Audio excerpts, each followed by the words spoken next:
جو انسان نمازوں کو چھوڑ دیا اس کے تمام نیک اعمال برباد ہو گئے. سنیے، تمام نیک اعمال.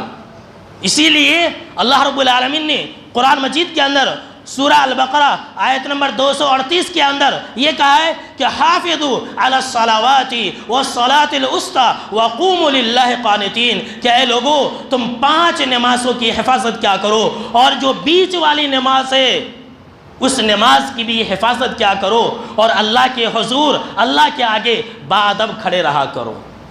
5 نمازوں کی حفاظت کرنے کا حکم دیا ہے.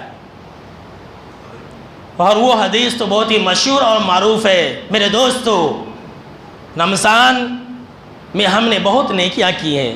رمضان میں ہم نے روزے بھی رکھے ہیں. رمضان میں ہم نے زکاتیں بھی ادا کیے. رمضان میں ہم نے قیام اللیل بھی کیے. رمضان میں ہم نے پتہ نہیں کیسی کیسی نیکیاں بھی کیے. لیکن ذرا یہ حدیث سن لیں، اگر ہم نے ایسا کام کیا ہے تو ہماری جتنی بھی محنتیں ہیں وہ بیکار ہے. اللہ کی نظر میں اس کی کوئی حیثیت نہیں ہے.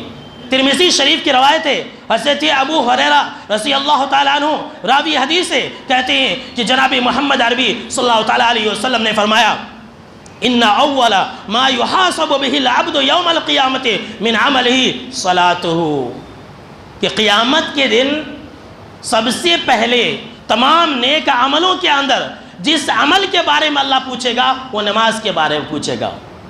روزے کا نمبر بعد میں، قربانی کا نمبر بعد میں. جی ہاں، سن لیجئے، تمام عبادتوں کا نمبر بعد میں. سب سے پہلے اللہ نماز کے بارے پوچھے گا.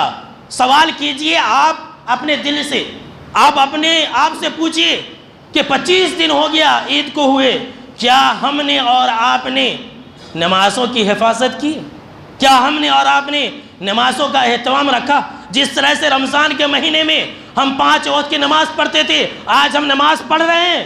اگر پڑھ رہے ہیں تو ٹھیک ہے، اور اگر نہیں ہے تو یہ حدیث یاد رکھ کر کے جائیے. کہا جناب محمد عربی صلی اللہ تعالیٰ علیہ وسلم نے تمام عملوں میں سب سے پہلے اللہ رب العالمین نماز کے بارے میں پوچھے گا. فَإِن صَلُحَتْ فَقَدْ أَفْلَحَ وَأَنْجَحَ وَإِن فَسَدَتْ فَقَدْ خَابَ وَخَسِرَ. اگر اس کی نماز صحیح رہی تو انسان کامیاب ہو گیا، جنت کے اندر گیا. اگر نماز صحیح ہے تو روزے صحیح ہے. اگر نماز صحیح ہے تو قیام اللیل صحیح ہے. اگر نماز صحیح ہے تو قربانی صحیح ہے. اگر نماز صحیح ہے تو حج صحیح ہے. اگر نماز صحیح ہے تو عمرے صحیح ہے. اگر نماز صحیح ہے تو زکوٰۃ، صدقات و خیرات، جتنی بھی عبادتیں، تمام عبادتیں صحیح ہیں. اور اگر نماز صحیح نہیں ہے تو تمام عبادتیں رائگاں اور بیکار ہے. سنیے،